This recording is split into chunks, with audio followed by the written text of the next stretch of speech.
I'm Andrea, a passionate DEI advocate and consultant on a mission. Join me in each episode as we celebrate diversity, ignite conversations, and craft workplaces and educational institutions where everyone thrives. This podcast is my commitment to making a meaningful impact on the world of diversity, equity, and inclusion. So are you ready? Let's get Diversifused.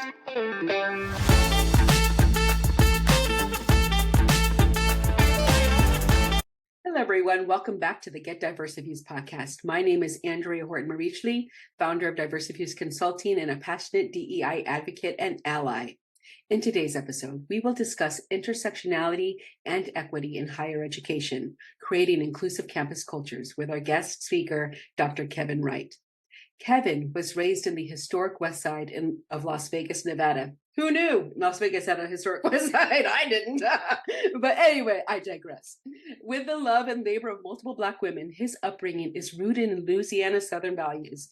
Born from a lineage of African, Creole, and Indigenous ancestry, Dr. Wright currently serves as a senior racial equity facilitator and consultant. He is responsible for raising consciousness, building skills, and developing strategies to socialize and operationalize equity efforts throughout organizations. Dr. Wright's commitment to racial justice, equity, and inclusion is rooted in his approach with shifting cultures and processes, one system at a time, to advocate for individuals with historically marginalized identities. Dr. Wright, a TRIO alum, which is amazing, is also an award-winning educator, best-selling author, and notable public speaker who specializes in the areas of culturally responsive leadership development, personal and professional transformation, and social justice education. Dr. Wright has reached over 100,000 learners from institutions and companies across 5 continents and has produced scholarship on various topics while serving as an educational consultant. As an advocate for equity and liberation, Kevin also serves as a certified financial education instructor and financial literacy advocate to support people from historically marginalized backgrounds to reframe their relationship to money while creating intergenerational wealth. He was also named a For the Culture honoree by Forbes, a Better Money Habits 50 Under 50K honoree by Bank of America and BuzzFeed, and has been recognized by 2 former U.S. presidents for his commitment to service and civic engagement. That's awesome. Kevin earned a bachelor's degree in business communications with a minor in sociology from Northern Arizona University, a master's in student affairs administration from Lewis and Clark College, and a doctorate of education in organizational leadership from North Central University. So welcome, Kevin, to the Get Diversifuse podcast. Thank you so much for being our guest today. Yes, thank you, Andrea. I really do appreciate your time, appreciate being here, and really, really excited for this conversation. Me too. So why don't you tell the listeners a little bit about yourself, how you came to be from a TRIO alum to all this success that you've had? Yeah, most definitely. So essentially, when I first got to college at Northern Arizona University, that was about back in 2010, I believe. And one of the first things that I was aware of when I first attended college was that I was considered a first generation college student. The first week, somebody said, "Oh, you're first gen. You should go to first gen events. You should go to different campus events. You should go to different programs and initiatives. Also, if you're ever needing additional support, you can actually go through Student Support Services." And then that's when I first learned about that program, TRIO programs, accessibility programs. And yeah, if it wasn't for TRIO, I wouldn't have graduated. Granted, I had so many support systems during my undergraduate career, and at the same time, TRIO was my anchor, essentially. So with the staff and faculty that helped with those programs, that got me connected to different resources, both on campus and off campus, with connecting me to so many folks affiliated with the institution or previously affiliated with the institution or not affiliated with the institution at all.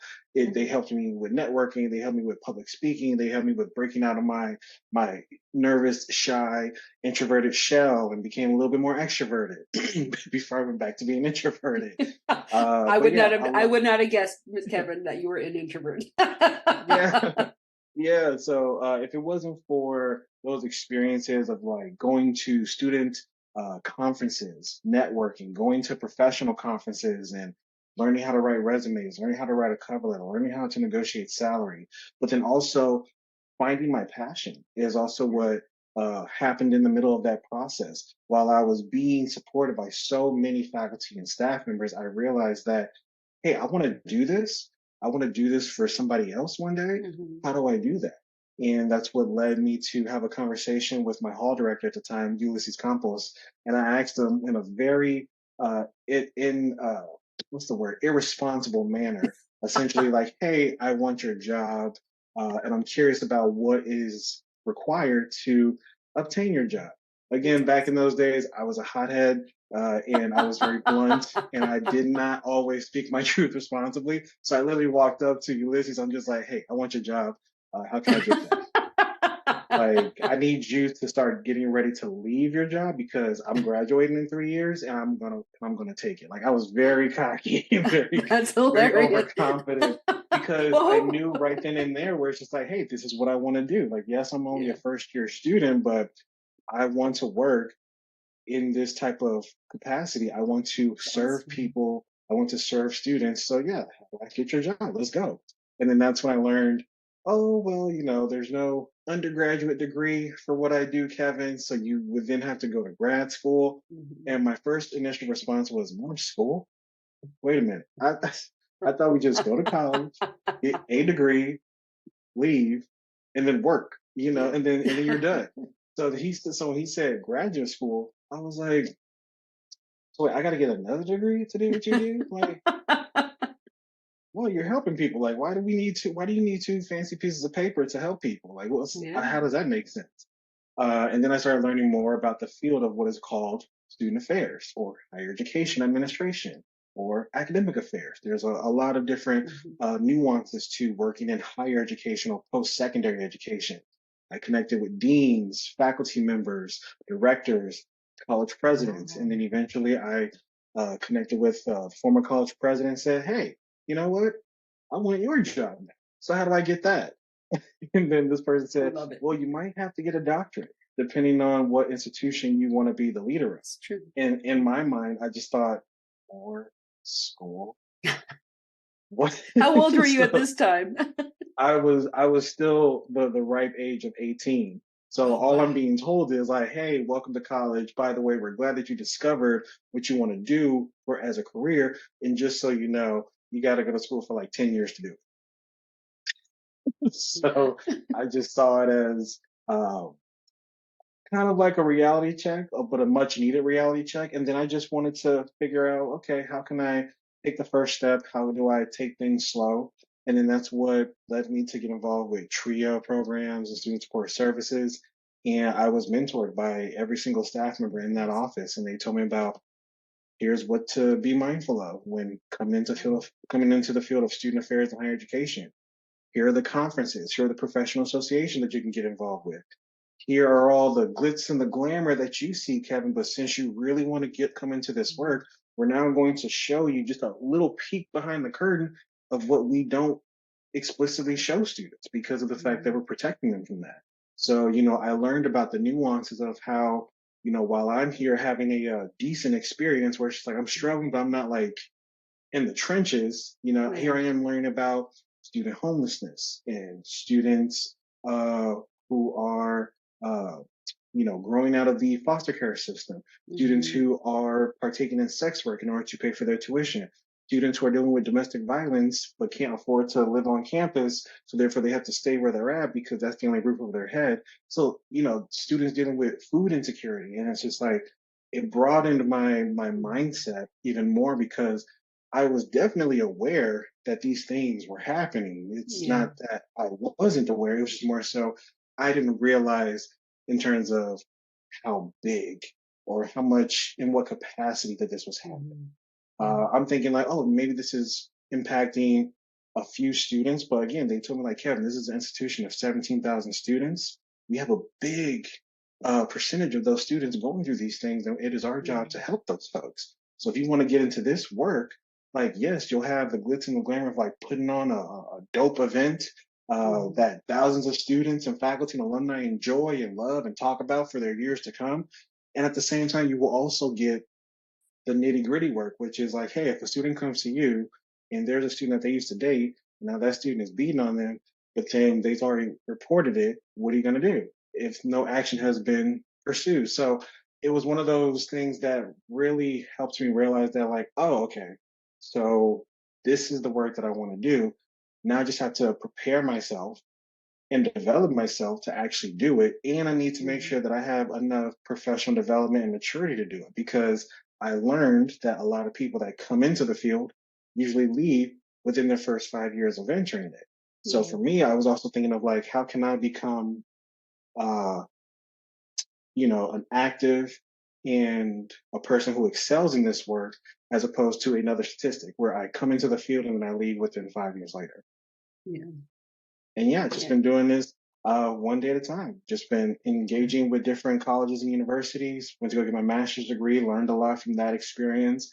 And then that's what made me uh, eventually come to a conclusion that, like, hey, I am here to transform the system of higher education alongside Mhm. other folks who will have the same goals and have the same values and priorities.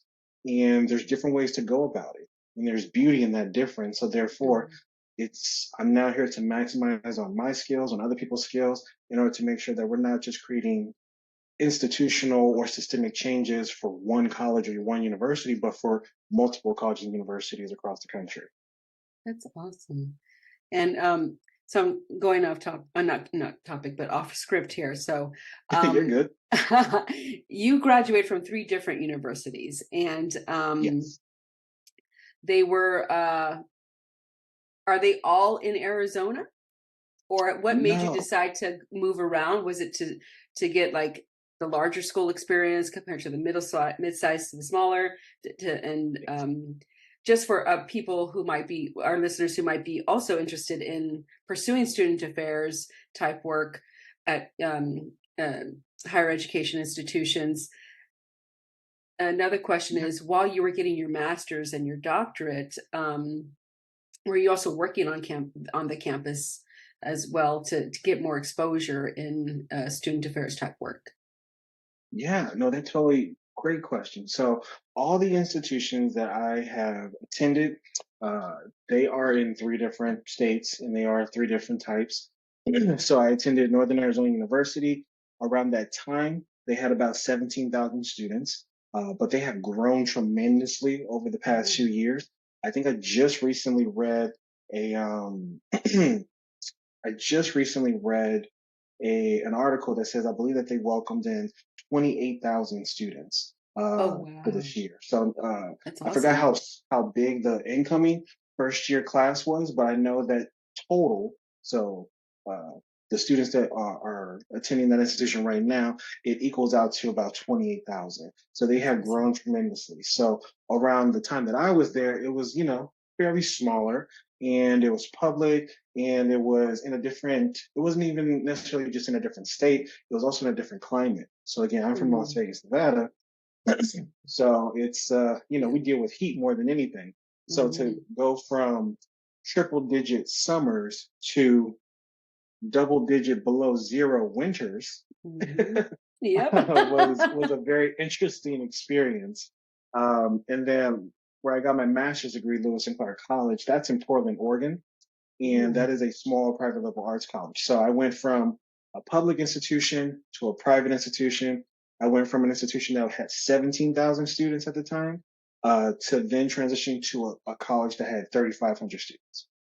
Oh wow, that 35 is to 5, tiny. yeah, yeah, 3,500 to 5,000, depending on which figures you're looking at. Mhm. And yeah, so private, smaller, Portland, Pacific Northwest, first time there. So yeah, it was definitely a lot to take in. And I did that intentionally as well because one, I wanted to see what life was like attending a private institution, what life was like at a small private liberal arts. And then even more so, what was life like being a person of color in the Pacific Northwest? It's true. So so yes, while I was attending my studies for my master's degree at Lewis and Clark, I was working at the time. I had a graduate assistantship in the dean's office, and then another assistantship in the office of student activities.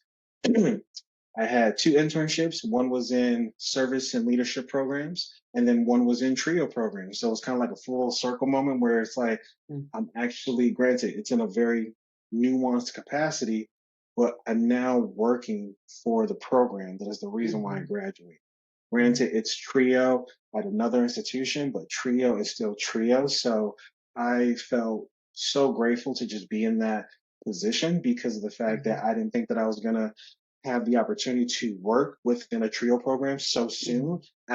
after I had just graduated from my undergrad. So Mhm. really appreciate that experience. And not only that, my internship was at another institution. It was at Portland State. So I also got to Oh, see oh what a wow. public, large Yeah. university was like at that time as well. And yeah, the goal was to essentially learn a little bit more about different institutional types, learn about different institutional politics, and Mhm. then even more so have a better understanding of the type of institutions that I would like to lead at. And because of Mhm. my experiences through my master's program, through my master's internship program, because I also did a summer internship at Indiana University, Purdue University of Indianapolis before they broke up. Okay. Uh, First time in the Midwest. First time That's a different at a experience. yeah, very different experience. And then even more so, I was a part of an institution that was a part of a larger college statewide system because when I was in Arizona, Northern Arizona University, it's separate from Arizona State. It's separate from the University of Arizona. Mhm. It's not a Arizona State University at Phoenix, Arizona State University at Flagstaff. Like they are all three Yeah. different distinct Oh institutions. wow. Same thing with Lewis and Clark. But when I was in Indiana, that was my first time being a part of a college system because there was Indiana University, Purdue University of Indianapolis. There was Indiana University, Bloomington. There was Purdue University by itself. Then there was Mhm. Indiana University of Pennsylvania. So just seeing that there was Mhm. all these different campuses, all a part of the larger Indiana University system, and seeing how we interacted with each other, seeing how our counterparts at the other neighboring campuses uh, collaborated with us, seeing how folks even talked politics and talked shop about the students, about how to serve them, how to enroll them, how to retain them, how to graduate them. It was very interesting to see how we are all a part of the same system, and yet we're talking about serving our students in different ways, Yeah. some of which contradict each other, ironically. Hmm. So I learned a lot when navigating a large college system. And then in regards to my doctoral experience, that is so that's kind of a loaded situation because I started my studies at Concordia University of Portland, and I'm not too Okay. sure if you're familiar with that institution, but unfortunately, that is an institution that recently had to close down. And when I say Mm. recently, I started my studies there in 2017, Mhm. and it ceased operations in April of 2020. Oh So wow. shortly after the world shut down, Yeah. shortly after our president at the time said, "Oh, this is all going to Yeah. be over in 2 weeks." Yeah. I remember see you in 2 weeks. I remember saying that as I left my other Right, office. right. So, yeah, when I found out that my institution was closing down, they even said, if you are not graduating by spring of 2020, if you are not defending your dissertation by the spring of 2020, Oh then you will wow. have to transfer somewhere else. So not only was I at that time a three-time first-generation college student, because this is now my Yeah. third degree, this is now my first experience with being a displaced student Oh because wow. that's a very interesting and niche student population that does not get talked about a lot. Because if you think about it, there's been colleges either closing down, being bought Yeah. out, or merging with other colleges Mhm. rapidly over the past 10 years. And sometimes, people may or may not ask the question, well, where did those students go? Where did they Mhm. end up? Did they get to Yeah. finish? Are they coming back if they left? Yeah. So for me, I was a displaced student and all I had to do was write my dissertation. Oh So I was wow. on literally the last step of my Mhm. program where I just had to write the dissertation. And Wow.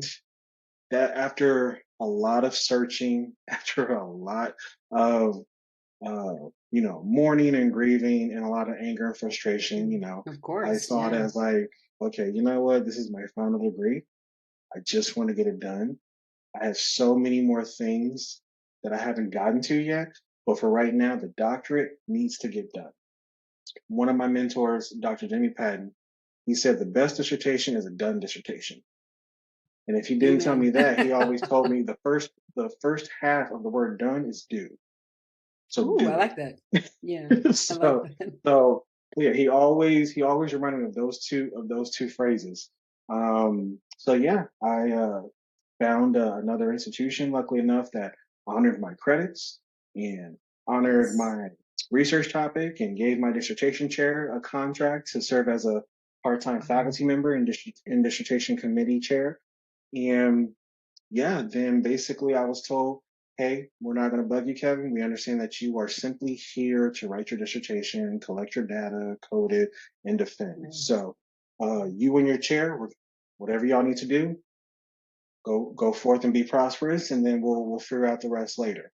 And Nice. because of what was going on in 2020, because again, by Hmm. the time that I found a different institution and it was time for me to, work on some other things, then fast forward to the summer of 2020. And we all remember what happened in the summer of 2020. Yes. And again, so all this racial injustice is happening. There's millions of people around the world dying, and the world is shut down. And I'm simply just trying to get through this doctoral program that I am now completing through a Wow. second institution. Wow. So on top of all that, and then attending for the very first time in my life virtual funerals because we didn't have Yeah. vaccinations at the Same. time. It Hmm. was one of those things where I've told folks openly the thing that got me through my doctorate in 2020 was simply anger and frustration, unfortunately, Wow. which served as my motivating emotions to just get Yeah. through because I was just so mad at the world and mad at Oh, these yeah. systems and how we were addressing certain things. So it took me 6 months to collect my data, to code my data, to get participants to serve in focus groups and interviews and write all five of my chapters. And then in 2020, I defended my dissertation from North Central University, virtually online on Zoom, 2 days before Thanksgiving. Ah, and it Yep. was a Thanksgiving. Yeah, yeah. So yeah, so defended, and then that was that. And then Awesome. what I learned from that situation, though, like looking at the collateral beauty, if you will, I learned a lot about accreditation. Like there was so much political red tape around that because Hmm. I always knew because I was always told, oh Kevin, when you go to a college, make sure their programs are accredited. I Hmm. never questioned what that meant because I was just so used to always being told. Like my guidance counselor in middle school told me that, oh, if you decide to go to college one day, make sure the programs are accredited. When I went to high Yeah. school, guidance counselor said, when you go to college, make sure the programs are accredited. When I was a Hmm. current student at NAU, and I was thinking about changing majors before I even changed my major and got it approved by the registrar and the dean and my academic advisor. The first thing I was just like, hey, just to make sure that program is accredited, right?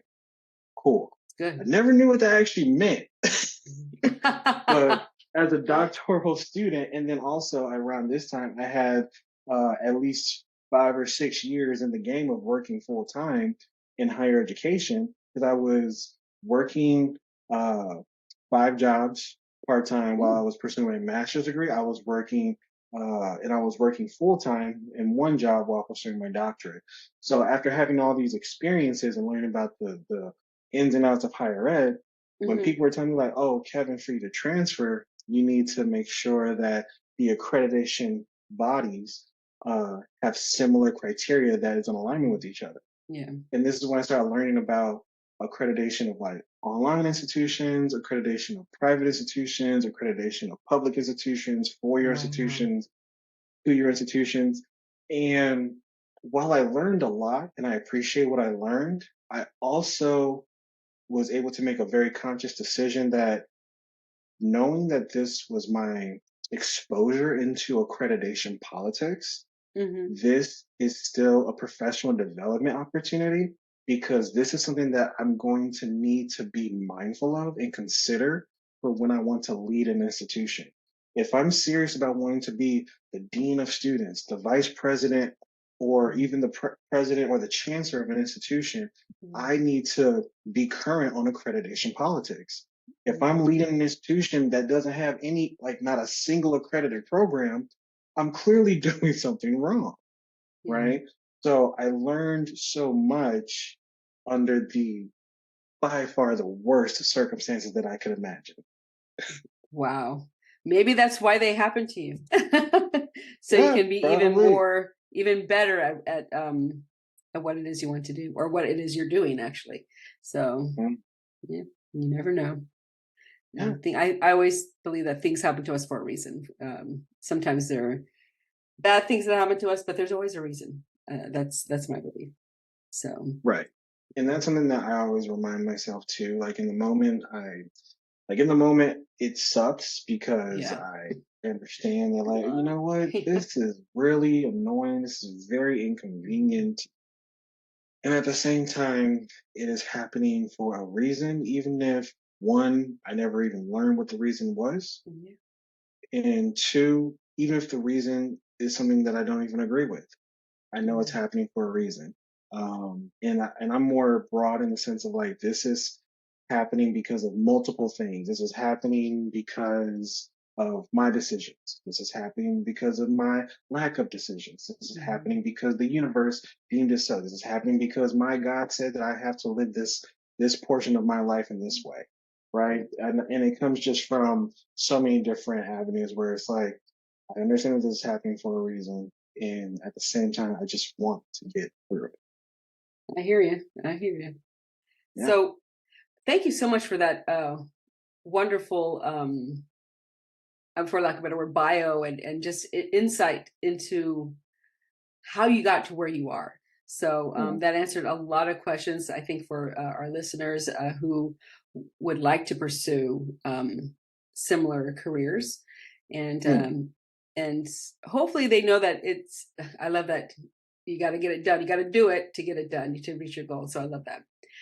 So how yes. can higher education institutions effectively incorporate intersectionality into their equity strategies? And what are some key challenges they face when trying to do this? Hmm. Yeah, most definitely. So when thinking about that question, some of the key challenges that I have seen, witnessed, and observed, Yeah. or even experienced, it those are the challenges that actually connect to what institutions need to be doing. So what I mean by that is, let's look at the term intersectionality. Hmm. I have come across multiple people that have used that word incorrectly. Me too.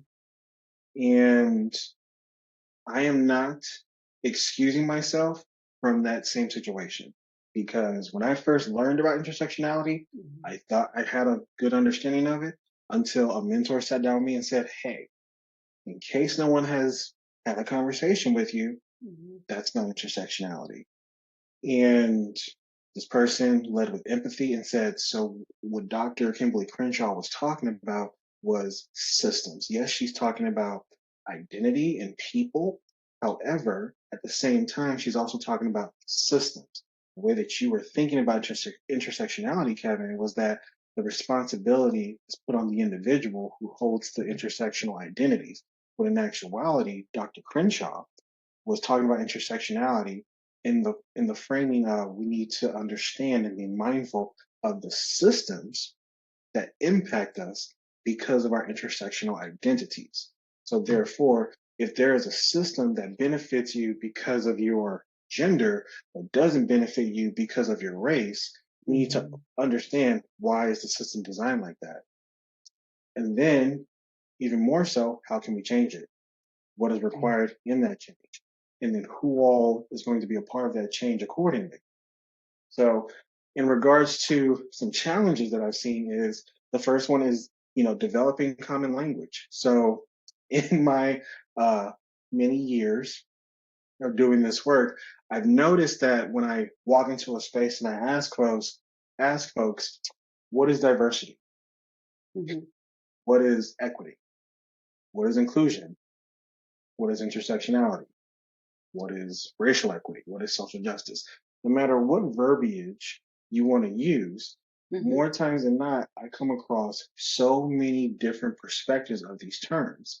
And that's nothing wrong with, there's nothing Mm-hmm. wrong with that.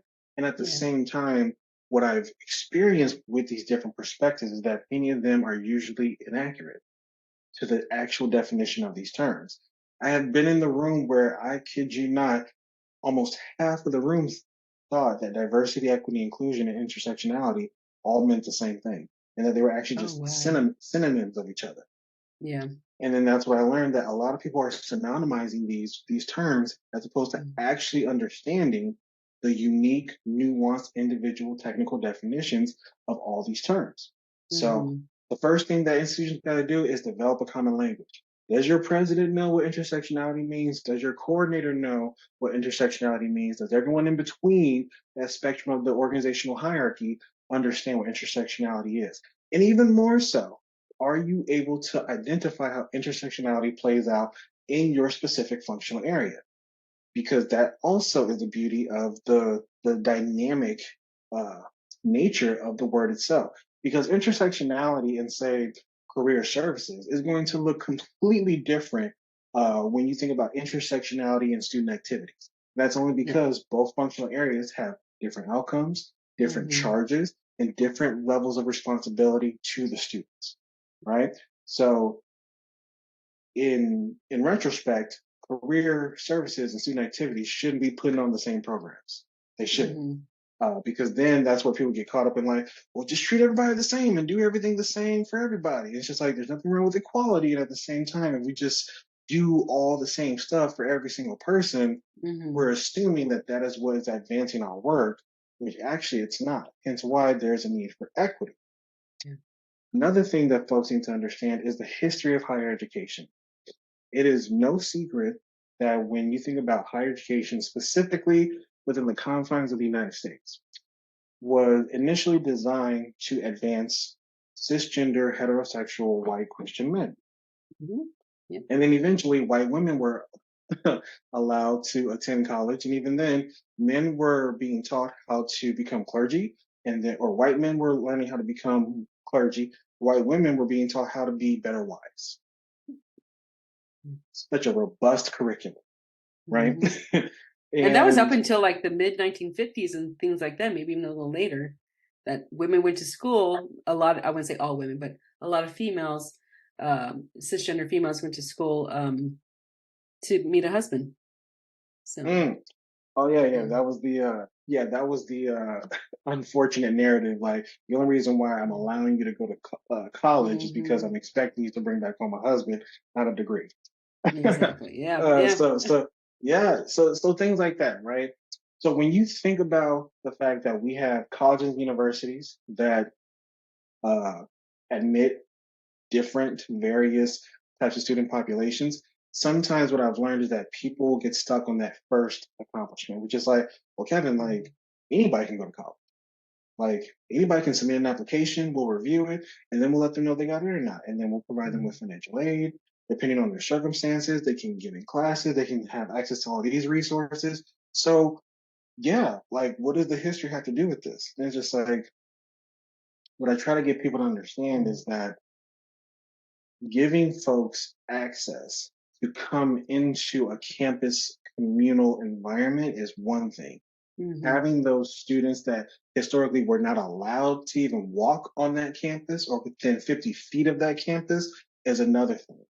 So, what are we doing to not only grant access to people from diverse backgrounds and communities to come into college, but what are we doing to retain that diversity? Yes. There's Yes. some institutions that have a very large population of historically marginalized student demographics. There's a lot of Mm-hmm. institutions that have a large number of students facing financial insecurity, housing insecurity, food insecurity. A lot of students coming from the criminal injustice system. A lot of students coming from the the foster care system. A lot of first gen students. A lot of students of color, right? And at the same time, what are we doing to retain these folks? What are we doing to graduate these folks? Because we cannot think that just because we let them in, that they're going to be now successful because they now have access to the institution because we let them in. So we need to understand that there are varying needs for various student populations. And while certain things may not be addressed immediately, other things can, while other things that can't be addressed immediately are going to take time. This is where we need to maintain ongoing conversations and action planning and actual application of these actions that we plan out to actually drive for our work towards incorporating not only intersectionality into the practices and the protocols and the processes and the procedures of the institution, but to also make sure that we are sustaining that work. Because something that I've also seen is that an institution will put in the work. As a matter of fact, this is probably going to sound very familiar once I get done with this example. I've worked with a few institutions that truly put in the work. Like they walk the walk, they talk the talk, they change policies, procedures, processes. They push out certain people that are no longer in alignment with the work or the commitment to diversity, equity, inclusion. They bring in fresh new talent with fresh new ideas and fresh new actions and whatnot. And then their retention rates go up, their equitable representation and leadership goes up, and then their campus morale goes up. And then they're like, yo, we did it. And then they stop because they're not taking the time to think of, okay, we went through so much to do this work. What are we doing to now sustain this work? And usually around maybe 3, maybe 4, maybe even 5 years after doing all this work, one of two things tends to happen. One, they experience a hard failure or a hard loss, and then they try to start all over again. Almost basically erasing all the work that they just had done for the past 7 years. Or the second thing is that leadership comes forward and says, hey, this DEI stuff, it was cute. This intersectionality stuff, it was great. This social justice culture into our campus community was, it was okay. It was great. It was a good. We gave it a shot. We gave it a shot, and we're no longer going to prioritize this. And if you think about what's happening in the year 2024, colleges and universities are not the only ones doing that. I mean, you think of other institutions and other companies and other corporations that made a strong commitment to DEI in 2020. And then fast forward to 2024, many of those companies are backing out, cutting, gutting their DEI initiatives, programs, personnel, et cetera, et cetera. And the fact that this is all happening in the middle of an election year is no surprise. And at the same time, this is what deters the work from advancing. When people think that like, oh, I did everything you told me, Kevin, why do I need to do more? And one of the things that I'm always emphasizing to folks is that this is a lifelong commitment. So if you don't have intentions to retire at this institution, that is totally fine. Just make sure that the folks who succeed you know what they're coming into. So that way they can honor the labor that you put forth, right? And then add on to it, extend that, sustain that work. So that way everything that you did these past several years wasn't in vain. It's almost like I like to use analogies if you haven't listened to my podcast before. I love analogies. So exercise, like you have to put the work in and it's like you get your results, but in order to keep those results and maybe even get even better results, you got to keep at it. If you stop exercising or stop, or if you start eating stuff that you cut out before, every now and then is okay, but if like more and more and more of it is, you're gonna start to regress. And it's very similar with DEI initiatives and with organizations and higher educational institutions. So, and we have seen a regression very quickly after the affirmative action uh, after the Yeah. affirmative action was taken out. This is the very first year the universities have not used affirmative action in their admission criteria. So, and the news this past couple of weeks has shown us the negative effects, the negative impact on admissions, on the student diversity in many Right. universities. So, Yeah. Alongside some institutions bringing back SAT and GRE requirements for admission. Yep. Yep. And I think I'm frozen, by the way, but I'm still Oh, talking. okay. Okay. For sure. All good. As long as the listeners can still hear me, at least I froze with a smile. There you go. There you go. Cool. Yeah. So, stepping off that, what are some of the most common barriers to creating an inclusive campus culture, and how can leaders overcome them? Yes. So this ties back into kind of the first question where I talked about developing common language. This Mm-hmm. is something that I've learned extensively more about in regards to the work that I'm doing with my current employer. But even then, it's it's something that I tell folks, never hesitate. Never think that you are above the basics. And right now, the basics is language. And sometimes I've had to walk into a space and ask folks, what is culture? What is it? You know, and I've gotten a lot of different perspectives to say the least. But nonetheless, Mm-hmm. is that I appreciate people's vulnerability because it helps me understand where folks are at in their learning.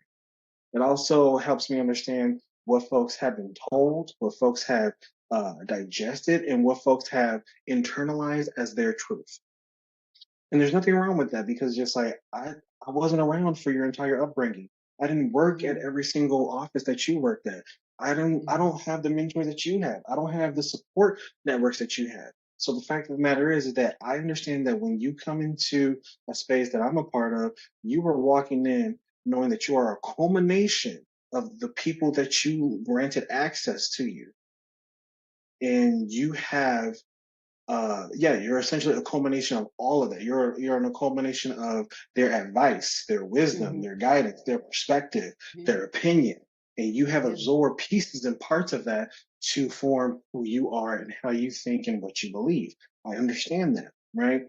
And at the same time, even after I ask people what is culture, I even ask folks, so how do you sustain culture? uh, once you learn how to define it. And that's where folks usually will freeze or be silent, so to speak. Mm-hmm. And then sometimes I'll even lead with the question. So when we say culture, we have to make sure that we are not saying that in the sense of it being a buzzword Mm-hmm. or in the sense of it being performative. Because, for example, I know a lot of K through 12 schools. I know a lot of K through 12 schools who say that they have a culture of anti-bullying, and yet Mm-hmm. bullying still takes place at those Yeah. schools. I know a lot of companies that say they have a culture that is anti-bullying and anti-workplace harassment, and yet Mm-hmm. bullying and harassment still happen at those workplaces. Yep. So again, it's one of those things where culture is not just something that we just slap on a Mm-hmm. website or in a Yeah. brochure.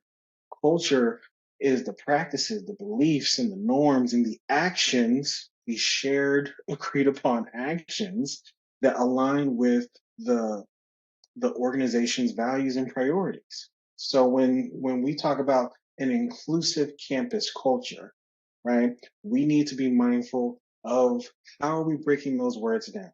When we say Mm-hmm. inclusive, what do we mean by that? Who are we trying to include? Who historically has been excluded from our campus? Who currently feels excluded from our campus, even though they are technically a part of our community? When we say the word community, what do we mean by that? What forms a community?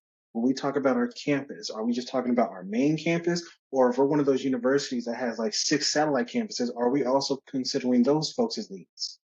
Or just the Mm-hmm. folks on the main campus because they bring in the most tuition dollars and the most revenue generating uh, outcomes. You know what I mean?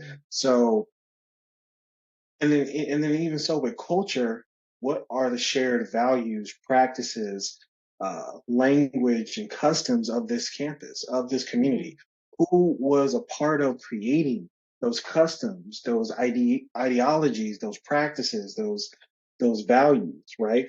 Was it was it everyone that is representative of the institution itself, or was it Mm-hmm. just a select few who hold either A, the most power, or two, or B, are a part of the predominant, like dominant culture, essentially. Mm-hmm. So essentially, the goal is to make sure that when we are defining culture, it isn't just a select few defining that culture. Because usually, if you get, say, a group of white men to go in because they're the leaders of the campus to define the culture of the community, they're more than likely going to define a culture that is rooted in whiteness, Mm-hmm. understandably so. But now we have folks who are actually representative of the campus community, a part of those conversations and a part of that decision making. If we got folks of color, if we got queer and trans folks in that conversation, if we got folks with disabilities in that conversation, if we got first gen folks in that conversation, then we have one, the opportunity of diverse and various and differing perspectives. And then two, we now have an opportunity to figure out how can we now create a culmination of values Yeah. shared by everyone, which will then inform our culture. And then thirdly, how do we sustain it? How do we want to sustain it? Do we want to sustain it? Like, is the way that we need to sustain it through funding? Mm-hmm. Is the way that we need to sustain it through organizational hierarchy and structure? Is the way that we need to sustain it through additional programs? Is the way that we need to sustain it through reduced tuition? You know, and the thing is that it's a yes and it's not a either this or either that type of Mm-hmm. thing. And that's another thing that I try to get folks to understand is that we do not have to lose sight of our priorities that are very technical. We just need to make sure that we are balancing them with our adaptive priorities. So what I mean by that is that at the end of the day, a college or a university, Mm-hmm. as much as they are institutions of higher learning, they are also businesses. You don't Oh like to yeah. think of it like that. However, they are, right? Yep. Their product is education. The students are the customers. They pay for a service. It's called tuition. And then upon receiving said services, the student gets a receipt called a degree. I hate talking like that. And at the same time, it's real. Yeah. So I'm not saying, hey, colleges and universities, forget all that technical mumbo jumbo. Just focus on the people and you'll be fine. No, no, no. I'm saying, hey, make sure the bills are paid. Make sure the people are getting paid that are Yeah. doing the work. Make sure the lights are still on. Make sure everything's still accredited, right? And also think of how we can sustain, create, and maintain effective and authentic relationships with the folks that we are here to serve. Mhm. Yeah. Everybody needs to. There needs to be diverse representation at that table of decision makers, just like in any interview panel. There has to be a diverse panel of interviews, so you have all different perspectives and backgrounds and experiences giving input into. I wouldn't even say the final product, the product in the making. You know, it's always going to be um, uh, improved, and everything can be improved on. Mm, And that's where, as you said, like the retention component, though, and maintaining those programs, you have to assess those programs to see what's working, what's not, what's been what's obsolete, what needs to be, what new and improved things that are available now that weren't available when um, yeah, those plans were originally made. So it's like it constantly has to be revised. It doesn't have to be every 6 months or anything like that, but at least at a minimum every couple of years, at a minimum. right, So right. And that's why I always remind people that everyone has a responsibility to this work. yeah. Because there have also been a few times where folks will assume they're like, well, Kevin, I can't do anything about that because I'm just blank. I'm Mm-hmm. just a coordinator. or kind of I'm just custodian, or yes. right, or I'm just the Yeah. assistant director, just a custodian, or Mhm. I'm just the dean. I'm just like, wait.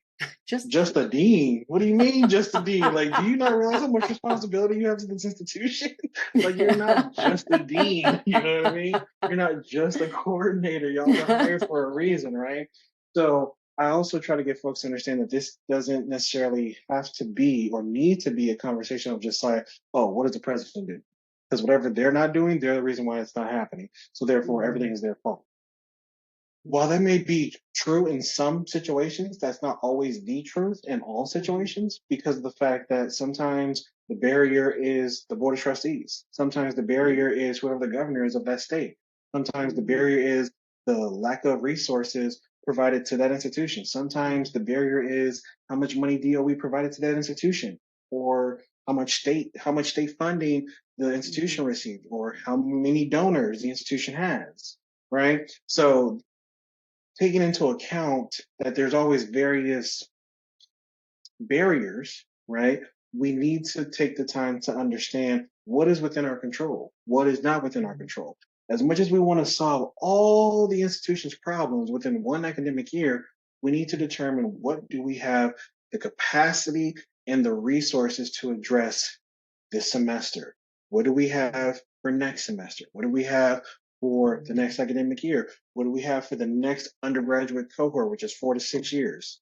And then taking the time to be transparent about that because every Yes. college and university has limitations. And yet, Mhm. I feel like at some institutions, there has been a narrative that has been created that a college or a university specifically is supposed to be and should be at all times anything and everything for everyone. Mhm. And while I understand the intention behind that narrative, the fact of the Mhm. matter is that the reality is that it's the complete opposite of that narrative. Mhm. Like I would love a college to be the place where I can get a job, an education, find the love of my life, learn how to buy a house, settle down, A live the American utopia. dream. Yeah, yeah. I would love a college or university or any system to be able to do that. And at the same time, that's Yeah. just not the case. If you want to get technical, at the end of the day, a college university, their primary goal is to provide students with an education. All the other Mhm. stuff, it ebbs and flows because of different amounts of resources, different leadership values, and different goals and priorities and strategic initiatives. And then sometimes that gets convoluted with pride, ego, and money. So the Mhm. fact of the matter is that learn the lay of the land, learn the politics. I've worked at institutions where it's just like, hey, Kevin, we can't do that. I'm like, okay, and for me, I see it as like, okay, so this isn't a no. This is more so a not now. Yeah. This isn't a no as in never. It just means like no with an asterisk next to it. And Mhm. sometimes I've had to go to institutional leaders who have said, Kevin, we can't give you funding for that program. It's not in the budget. We can't justify the cost for it. So Mhm. we're not going to do it. I'm just like, okay. So does the funding have to come from your budget specifically? They're like, no. If you have any other resources, let us know. Mhm. I'm like, all right, well, I'm going to go over to this faculty member who I know just got allocated a lot of money. I'm going to go over to Mhm. this director and see if we can collaborate. Yes, their Yeah. office may not align with what I'm trying to do, but we slap their logo on the flyer. They can provide a little bit of service, and we can actually collaborate. Yeah. And then we'll make it work. So there have been times where I've had to look for loopholes Yeah. where it's like, okay, so you're telling me no, as in I can't get what I want by doing it this way. Mhm. But that doesn't mean that I can't get it, period. It just means I now have Yeah. to go about it a different way. So that's why I always tell my students, my colleagues, and institutional leaders if you're going to say no, be explicit about what that no is. Is that no conditional?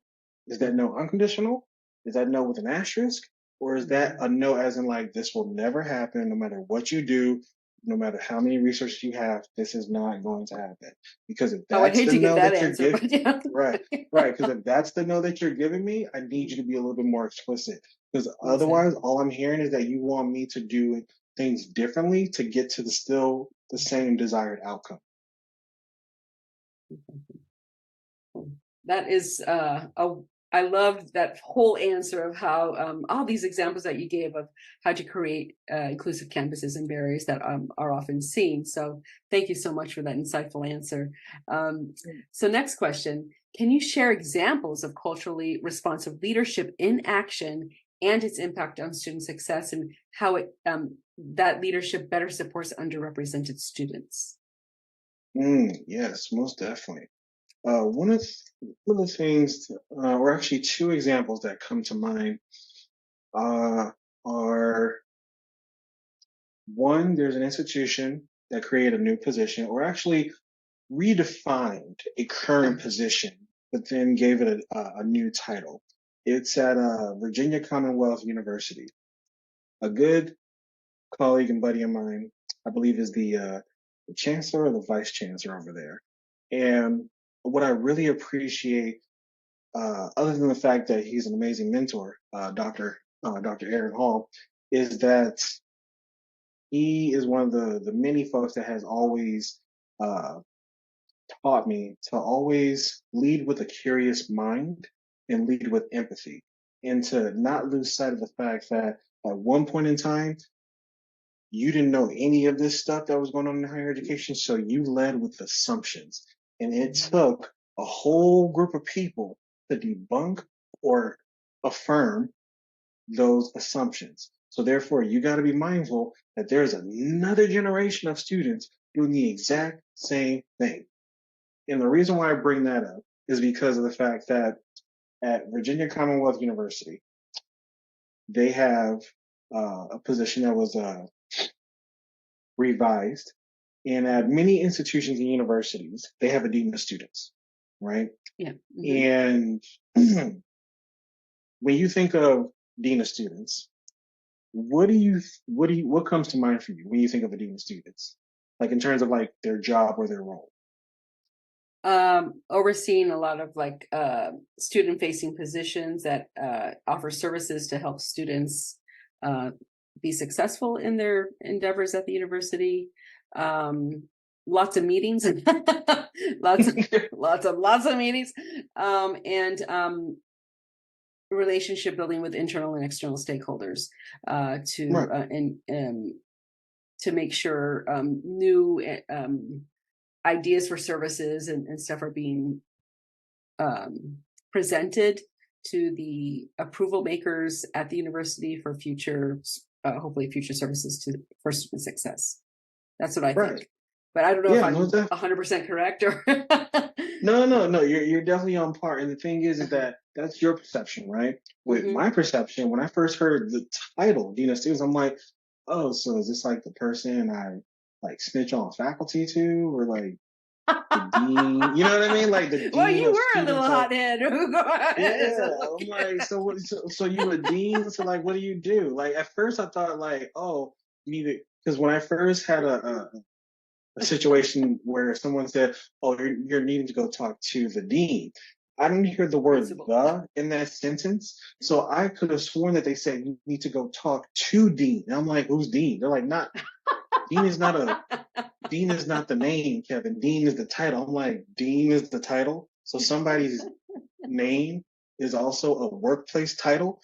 Wow, I feel sorry for deans I never across the even world. put those two together. Yeah, I got two people in my life named Dean. I'm just like, hey, how do you feel? They're like, Kevin, we don't want to talk about it. But anyway, the reason why I bring this up is because also in regards to that assumption, right? I had a very, very limited perspective of administrators that work for colleges and universities. So I grew up watching quite a lot of different shows, right? On Nickelodeon, on ABC, on Disney Channel, all that jazz, right? ABC, all that. And when it came to shows that would show or make references to college, it was very limiting for me to see people that worked at the colleges. I always just saw the students, which was great. But then take Boy Meets World, for instance, when I saw Mr. Feeney and the cast goes to college and all these professors are showing up with these quite frankly, ugly ass blazers with the patches on their elbows, right? Very And they're giving stereotypical. right, and they're giving these dry ass lectures. And so I'm thinking like, oh, so if I go to college, that's what I'm gonna see, right?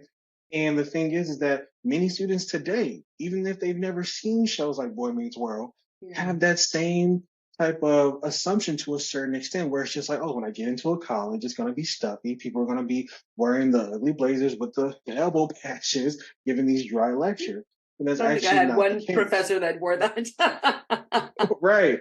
I didn't either, right? So it's one of those things where I appreciate folks such as the folks over at Virginia Commonwealth University, because they're taking the time to think about not only how are we creating accessible programs and initiatives for our students, how can we also create accessible human resources that our students can feel like they can access. Hence why they took the time to look at their Dean of Students position, looked at the role, the job description, the scope and sequence of the roles and responsibilities, and then they recently changed it to Dean of Student Advocacy. Oh. Because of the fact that they want students to understand that, like, hey, a Dean of Students is here to do X, Y, Z, similar to what you named earlier in our conversation. And the thing is that many folks weren't under the impression that, oh, this is the Dean of Students, so therefore this is a dean that's here for me. I'm thinking like, oh, this is a Dean of Students. This is just another administrator, because I don't know what their title means. But even just adding the word advocacy at the end, Dean of Student Advocacy, it has created so many opportunities for a person to raise an eyebrow or to tilt their head and just think like, oh, what does that mean? And you know what? I have a need. You know, I have an advocate. I got somebody who's got my back. Let me go talk to them, because I mean, this is my experience, and I just want to talk to somebody. I want somebody to hear me out, and even more so, I'm hoping that they can help me. So even just because of that simple change of the scope of work that that this dean does, and the simple change in the title, it's created opportunities for students to feel like they have more accessibility to campus administrators, as opposed to only going to the select few that they think they can trust, as opposed to going to certain ones that they know they can trust. So that's one example. And then another example that I've really appreciated, I'm still trying to like learn a little bit more about, over at Sacramento State, they recently got approval for a Black Honors College. Nice. And I think that's amazing. I think that's dope. And I really appreciate the intention behind it. Now, granted, I already knew the resistance was going to come, where it's just like, oh, Black honors. Oh, okay. Even in California. Right. Well, Black honors. Well, shit. You know, how about we have a white honors, and how about we have an Asian honors? And here's the thing: the folks over there were just like, okay, what's wrong with Asian honors? What is wrong with Indigenous honors? We're not saying that you can't do that. We're just saying that we're going to go over here and we want to create Black Honors College, because of the fact that it's going to have a stronger emphasis into creating a centralized curriculum for folks that want to have a deeper dive into Black history, Black culture, and Africana diasporic studies. That's it. We're not saying get rid of the curriculum in the traditional honors college. We're just saying that this is for folks that want to learn a little bit more about a particular culture, in this case, Black culture, right?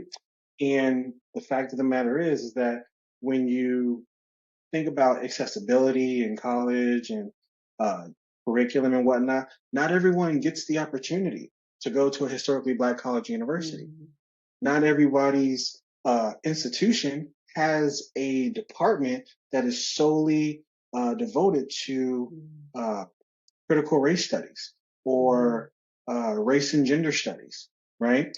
And then even more so when you think about the honors college, right? At many institutions, they have honors colleges with a very centralized curriculum that, if you look at who is writing the source material, who's drafting the syllabus, who is lecturing the school, the classes, whose frameworks are being highlighted and amplified, more times than not, it is the work of white scholars exclusively. Now, I'm not going to sit here and say that that was intentional. However, I am going to say that this is not a coincidence. So therefore, we have to be mindful of the intentionality, where it's just like, we're not saying that standard honors colleges are not good enough for Mhm. Black students or folks wanting to learn more about Black culture. It's just that at the same time, when you think about how long colleges and universities have existed, just specifically in the United States, Yeah. there's been plenty of opportunities for honors college curriculum design administrators to incorporate more diverse curriculum into Yeah. their practice, but they haven't. Mhm. It's one of those things where if they wanted to, they would have, right? Mhm. I mean, that's the assumption.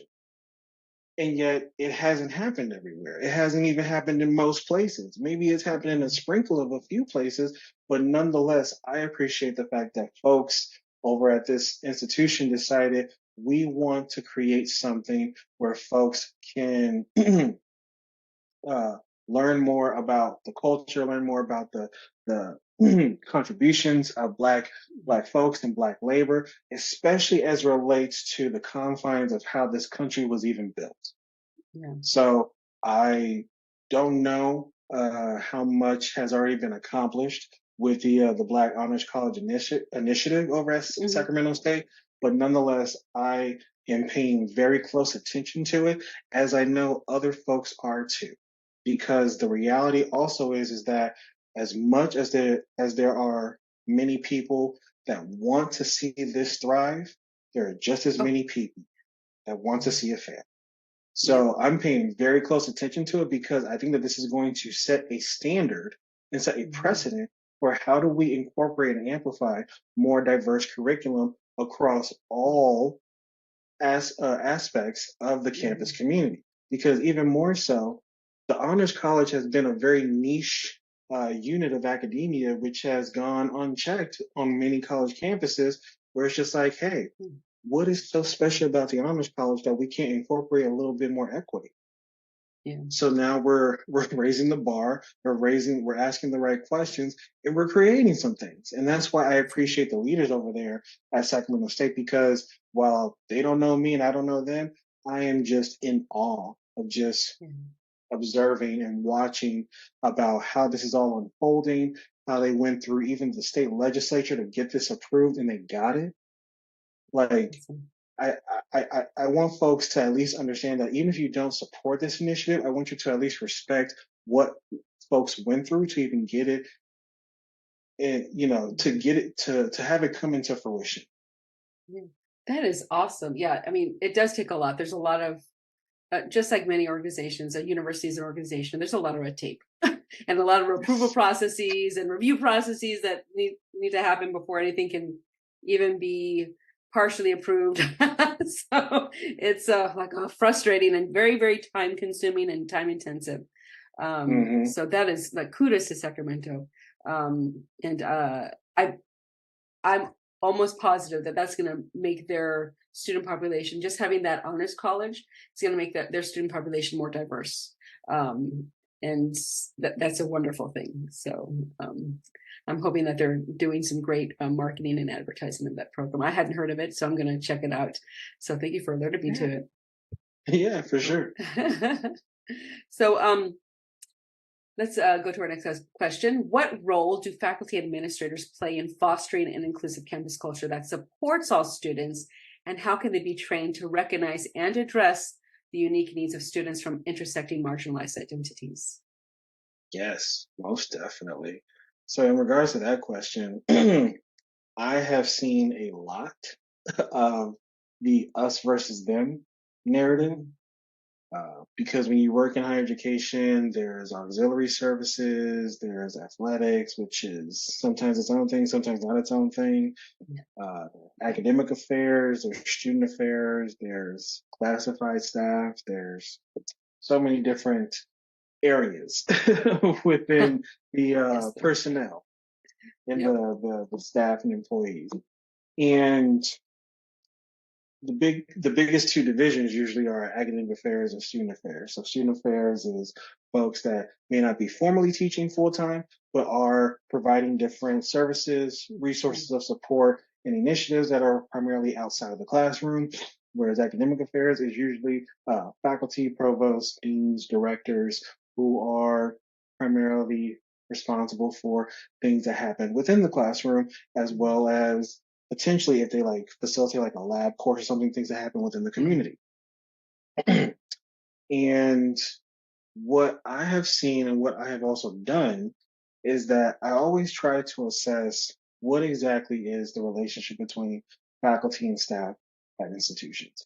Because at some institutions, it is very tight knit, highly collaborative, and people are always working together.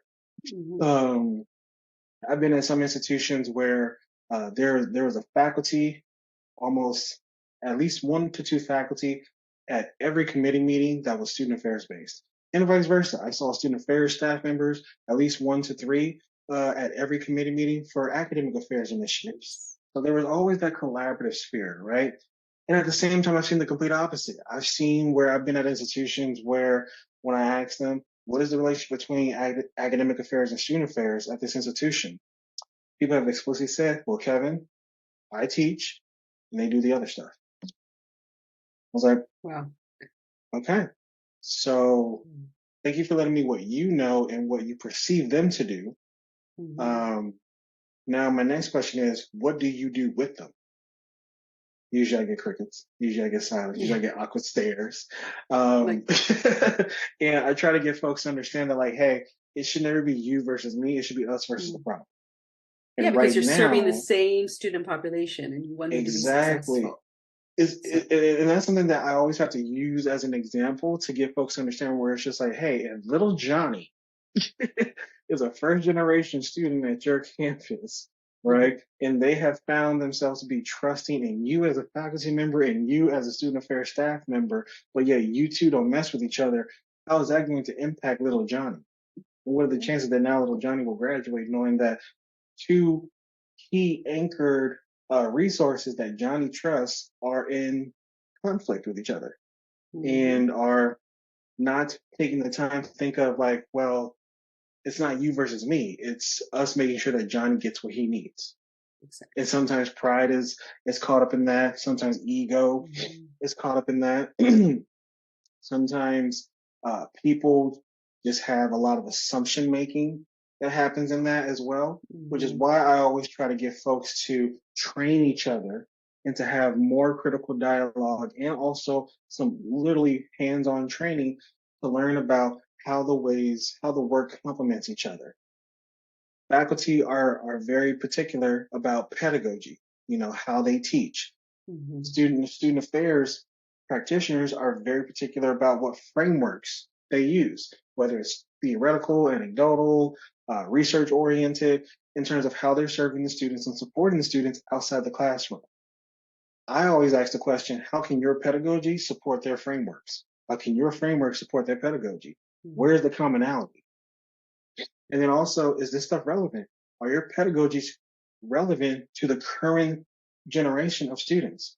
Are your frameworks current to the current generation of students? Mm-hmm. Sometimes they're not. I've seen people use frameworks and pedagogies from like the 40s. I'm just like, hey, no disrespect to the OGs, no disrespect to the classics, and at the same time, some of these are antiquated and outdated.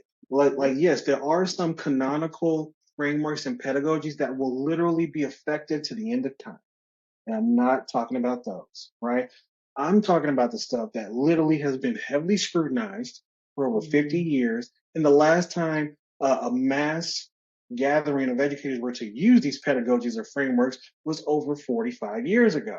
Those are the ones that I'm talking about. We need to stop doing what is convenient for us. Mm-hmm. And we need to be mindful of the fact that with education, as the student populations and demographics shift from year to year, from cohort to cohort, so will our pedagogy, so will our framework, so will our approach to serving the students. And that is why it's very crucial for us to think of, well, what work are you doing with them in the classroom? How can my work support that? What work am I doing with them outside the classroom? How are they engaging with my functional area, if at all? How can your work complement that? And usually, more times than not, the very first step is just taking that next immediate step to acknowledging that, hey, I made some assumptions. I was wrong. Let's figure out how to work together. Because I can't tell you how many times there have been situations where I was a student affairs staff member and a faculty member made assumptions about my work until I invited them over to an event that I put on or an Mm-hmm. initiative that I created. And they were just like, Evan, I'm so sorry. I totally thought Like, I that all never you knew you did did was, that. was Yeah, I thought all you did was just this. And it's just like, so let's stop minimizing each other's work. Like we exactly. are administrators of a university.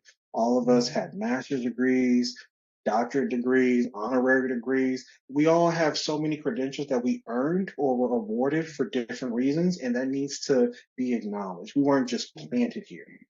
We didn't just Exactly. come out of thin air and we said like, okay, I'm here to help students. Like, and then there have even been times where as a faculty member, I have had conversations with a student affairs practitioner. I'm just like, hey, I want you to come out of my class. We're going to be doing like some role playing. We're going to be doing some project work. We're going to be doing some action planning. And I really want your feedback on what you see. By the end of that class, they're like, Kevin, I thought all you did was, just lecture for an hour and 15 minutes, write some random stuff on a chalkboard. I'm like, okay, so you're thinking about Boy Meets World. This is a lot of assumption making. Were you also expecting me to wear a dirty blazer with elbow patches? Like, no, that's not what we're here for. The long black So robe. yeah, So it was interesting to see how easy it is for us to just fall into this Yeah. this this assumption making, right? What? So therefore, Yeah. by breaking down the narrative, we have an Mm-hmm. opportunity to one capitalize on each other's expertise and knowledge, and Mm-hmm. then think of what is the most effective strategy for the students that we serve. Yeah. I mean, I think, oh, that was such a great answer. But I was, as you were talking, I was like thinking how everybody's assumptions are based on what they experienced when they went to university, for Yes. some like 30 plus years ago. And as you Mm-hmm. said, pedagogy and frameworks have changed, or hopefully, since Yeah. Yeah. they attended as a student, and so they're stuck in that mindset. And where it was a lot of way back when, just lectures only on the overhead projector, writing, talking to Yeah. the overhead projector, or Right. Right. if you're a little younger, PowerPoint presentations, talking to the screen. It's and you're just frantically note taking, and Yeah. it's and it was like, you talk to my TA, don't talk to me, you have to go through the processes. I will have office hours, but you better talk to my TA to try to get the help first before you go. I Right. mean, it's so there's a lot of assumptions based on their experiences, and they a lot of people just don't take the time to learn about how things have progressed, or communicate. Mm-hmm. Take the time to communicate, and see how collaborations can be made, because they have so much on their plate already in higher ed, and so much expectations put on them, that they feel like they don't have the time to do it, or why should I do it? They're not reaching out to me, so why should I reach out to them? And it is very the larger the universities I've seen, it's very compartmentalized. The communication doesn't happen between departments. Sometimes even between offices in the same same college, department. And it's it's just all those assumptions, and assumptions are often wrong in my experience. Not always, but often.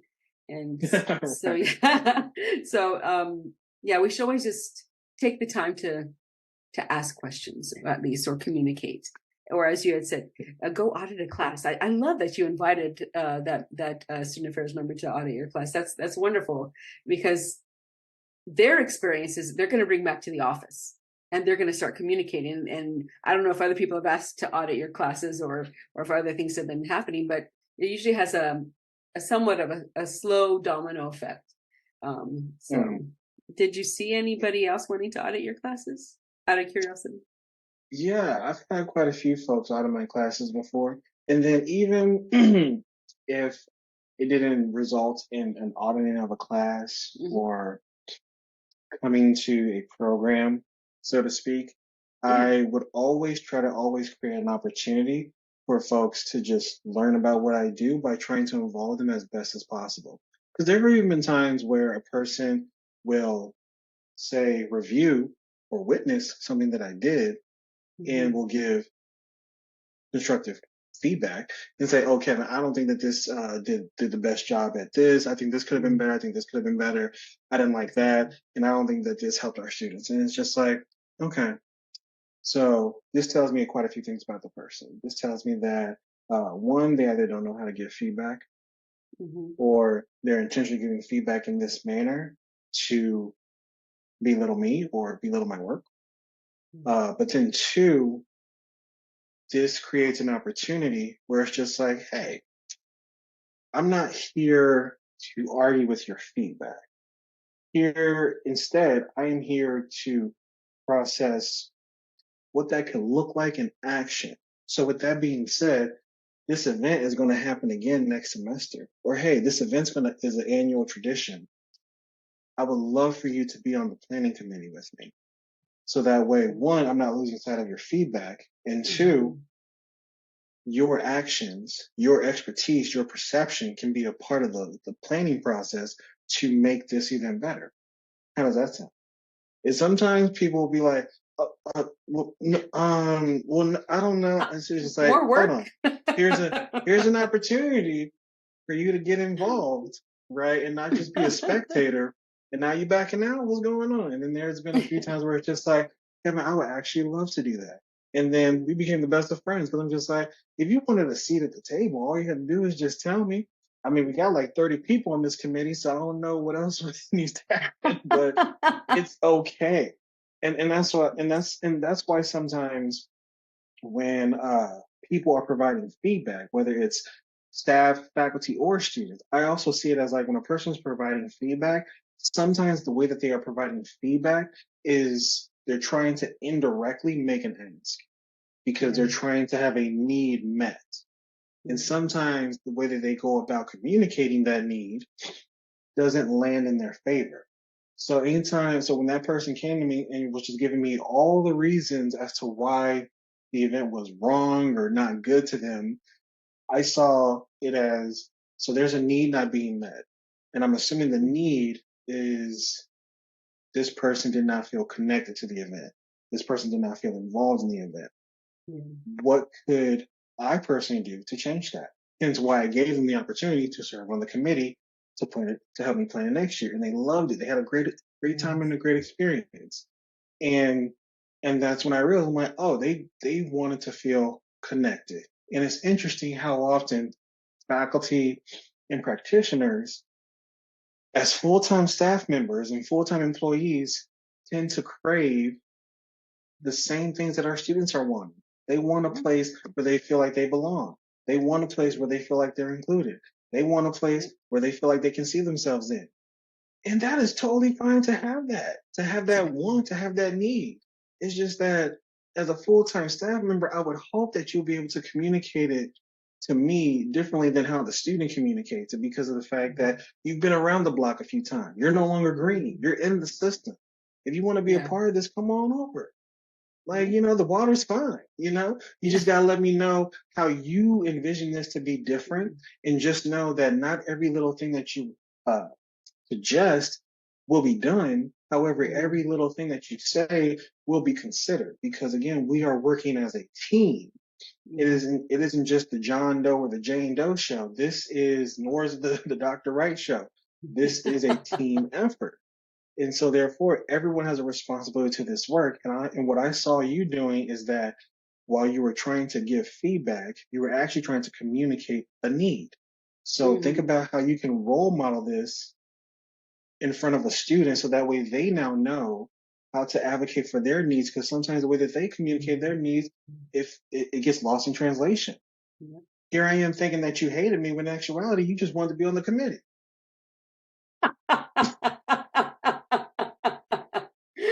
All because of assumptions. Yeah, exactly. All because of assumptions and not wanting to step out of their comfort zone to ask.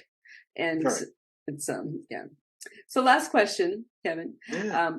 How can higher education institutions effectively amplify and empower the voices of marginalized students to ensure their needs are met? This is where true inclusion is necessary. The reason why I Yes. say true inclusion is because of the fact that, again, when I walk into a space and I ask folks, what is inclusion?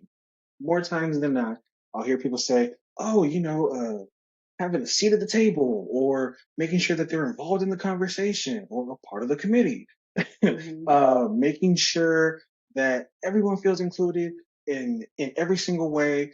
And yeah, just making sure that nobody feels left out. While that is true, that is half true.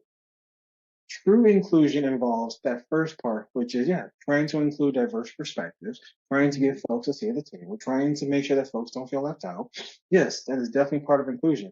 The other part, which people tend to miss out on, is making decisions that are actually reflective or representative of the diverse perspectives that you received. So, what to give like a basic example using vague descriptors, if I have people come into a space and Mhm. there's 20 people giving 20 different perspectives, and the outcome is to reach X, right? The goal is to make sure that, like, hey, we're taking the time to consider all 20 different perspectives and Mhm. then make sure that it's reflected in text. What tends to happen, though, sometimes, well, many times actually, is that we'll be in a space, we'll hear 20 different perspectives, and the goal is to get to X. A few weeks later, we tell folks, hey, we're going to present X. So just wait for it. It's coming. And everybody's excited. Everybody's feeling proud. Everybody's just like, yeah, I gave my input. I made sure that I was speaking on behalf of Mhm. these communities and these needs and blah, blah, and these perspectives. And now I'm so excited to see how X is going to turn up. Then leadership comes forward, or administrators come forward, or directors come forward, and they say, so in light of our conversation about X, we've decided to actually do element OP. And it's just like, wait. What the hell is element OP? We were talking about X. Mhm. And people will say, yes, we were talking about X. And yes, X is very important. However, our decision is element OP. Mhm. And that's where institutions usually tend to fall short. So if you're trying to effectively amplify and empower the voices of historically marginalized students, one, meet them where they're at. So what I Mhm. mean is that not everybody wants to go to a fancy office in a fancy building where everybody's wearing a suit to talk to you about their needs. Like go to the residence halls. Go to the student lounges if there's anything like that on campus. Go to the dining area, right? Host host gatherings where students can talk to you in places that they normally hang out. People don't want to always go to the president's house or the president's office to talk about stuff that is Mhm. impacting their experience. People don't always want to go to the dean's office or the director's office. Sometimes people just don't want to go to an office. They just want to Yeah. go to a space, right? A space where they feel like they can just be, a space where they can actually feel like they can talk openly and honestly without, without repercussion because they're just trying to articulate and explain and express their experience. And even more so, they're hoping that it's not only heard, but it's also believed. Mhm. And what tends to happen is that folks will come into a space, listen to all these different perspectives, but then make decisions that aren't reflective of those Yeah. perspectives. They decide what So they're going to they're do regardless. Exactly. So it's just like, oh, thank you for sharing your perspective, and I'm still going to make a decision that's within my best interest. Mhm. So, in order for us to effectively amplify and empower the voices of historically marginalized students, we got to make sure that we're letting folks know how our decisions are actually reflective of their needs. And also being transparent about how not every single need will be met by the first decision. Certain needs are going to require a part two, a part three, a survey, a focus group. And yes, it's going to be tedious and very timely. And at the same time, I'd rather an institution take its time to get it right than quickly get it wrong. I agree. I agree because then it's gonna be like that in the beginning of our conversation. Oh, we tried it, gave it a shot, didn't work. Right. So we're going to do away with it. Yes. So, and that helps no one. And because even non-marginalized students benefit from these programs and these services, Hmm. because life happens to everybody. Situations happen to Hmm. everybody, and especially our youth, who are traditional university students who are often off on their own on campus, living on their own for the first time in their life. Some 17, some I would maybe 16, but 17 on up the first time. And so life happens. They need guidance. They need these support services because it's, for many of them, it's the first time they've been alone on their own. So in Yeah. charge, responsible for themselves, and Hmm. so they need that extra support. So awesome. So let's go into some key takeaways, Kevin. Okay. Yeah, for sure. Awesome. And I've really enjoyed this conversation. You have so much information. I'm just like, I could listen to you all day. Like, I it's like, I appreciate really enjoy that. it. Okay, listeners, some key takeaways. So Kevin and I talked about understanding intersectionality in higher education. We explored how various social identities such as race, gender, and socioeconomic status intersect and impact the student experience. And we learned some strategies to address these complexities in creating inclusive campus environments. We talked about promoting comprehensive equity strategies and discovered some actionable steps that institutions can take to ensure that equity is not just a concept, but a lived experience for all students, especially those from underrepresented backgrounds. We talked about culturally responsive leadership and learned how culturally responsive leadership can drive institutional change and create environments where all students feel seen, heard, and valued. We talked about operationalizing equity efforts and the practical aspects of socializing and operationalizing equity efforts within educational institutions, transforming policies, practices, and culture. We talked about creating inclusive spaces and discussed some strategies for supporting underrepresented students and fostering inclusive campus environments.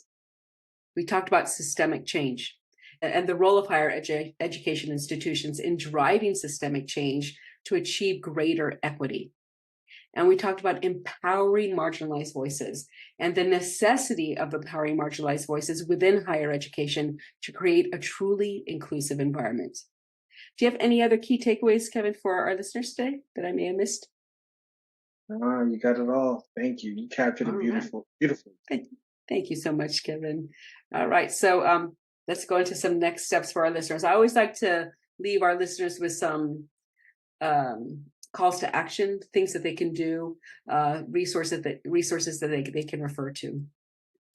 So listeners, reflect on your campus. Consider how inclusive your campus or educational environment truly is. Are there voices that are not being heard? What can you do to ensure that they are amplified? Engage with students. If you work in higher education, take time to actively listen to the needs and concerns of students from marginalized backgrounds. Use their feedback to inform your equity strategies. Just like Kevin said, don't just listen to them and do nothing. Listen to them and include that feedback in whatever strategies you decide on. Advocate for systemic change. Get involved in or support initiatives that push for systemic changes within higher education institutions to promote greater equity and inclusion. Do you have any other next steps or resources for our listeners, Kevin? Yeah, most definitely. I would say two that come to mind. One in particular is when you are getting feedback. I forgot to mention this. When you are getting feedback from a student, do not use that student's perspective to treat the community that they're from or the communities that they're from or representing as a monolith. So what I mean by that is that I have engaged with practitioners and scholars that have said, gotten feedback from one Black student, then they'll go to their colleagues and say, Black students don't like this. I now know this because I talked to one. And it's just like that one student doesn't like X, or that one student is having this experience. You could probably hypothesize that students within that community are probably having similar experiences, but do not treat these communities as a monolith. So therefore, if you engage with one student of color, one student with a disability, one queer or trans student, do not go to a meeting and then say, all queer and trans students are having this experience, all disabled students are having this experience, and then all students of color are having this experience. Do not do that, because that is weaponizing one's identity against them at the expense of their own demise within your institution. So therefore, it is very, very, very crucial to make sure that you are being strategic with how you receive feedback, and that when you are sharing other people's experiences, if they're not already initially a part of being in those spaces themselves, make sure that you are doing something that is more helpful than harmful. And then the second thing that I would say is that I understand that folks work in some institutional environments where advocating can be considered rocking the boat or going against the grain, or, disrupting the norm. At the end of the day, be strategic about how you advocate. I understand at the end of the day, a job's a job for some people. People got to eat. People got to pay rent. And, advocacy doesn't always pay the bills, right? Yeah. So be strategic. Yes, advocate for the things that matter. And at the same time, make sure that you are doing so in a way that doesn't always have to consider your removal from your position, unless you will be like, okay, even if you did potentially lose your job. But the fact of the matter is that I want folks to protect their peace, protect their livelihood, and strategically advocate accordingly. I love that. I love that. Thank you so much. And I think many of us have been in that first scenario where you gave, don't generalize one person's perspective for the entire identity or community that student identifies with. Like, even from oh, you're from Mexico, like, what do Mexican, it's like, what? All Mexicans think this way. And no. So, all right. So Kevin, or Dr. Wright, I know so the reason why I've been calling Dr. Wright Kevin is he asked me to. So Kevin, how can our listeners get a hold of you if they want to utilize your services, or just connect with you to have you in their network, or connect with you to ask you questions or something like that, if they're interested in the same career path that you chose? Yes, most definitely. So I am on LinkedIn. I'm always trying to navigate folks with connections and communication through that particular outlet. LinkedIn has been very effective for me. Otherwise, definitely send me an email, because I understand that not everyone has LinkedIn. I know that some people find that outlet to be inaccessible for them, and that is totally understandable. So if you're not on LinkedIn, please do not hesitate to email me at kevin@ceipdx.com.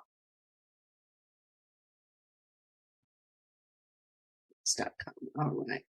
Cool beans. All right, then, listeners, I will have Kevin's contact information in one of the last slides of our podcast today, as well as in the summary of our podcast today. So you can check it out there. Kevin, thank you so much for being our guest today. It was wonderful having you on. I really loved this conversation. You have so much information, so much experience in the higher education institution environments, and it was a nice, different DEI topic for us in our podcast, and I loved it. Loved it. So thank you so much, Kevin, for being our guest. Thank you so much. Thank you for having me on. Really do appreciate listening to the podcast, and yeah, I'll do all that I can to continue promoting it. Thank you so much. Thank you. All right, listeners, remember our episodes drop every Thursday, 7 p.m. Eastern time. So check out our next episode next Thursday on September 12th, which is what this episode is actually. So, but again, check it out on YouTube or Spotify. If you don't have time to watch the video, you can listen to the audio on Spotify. I will catch you guys later. And remember, stay Diversifused. Bye for now.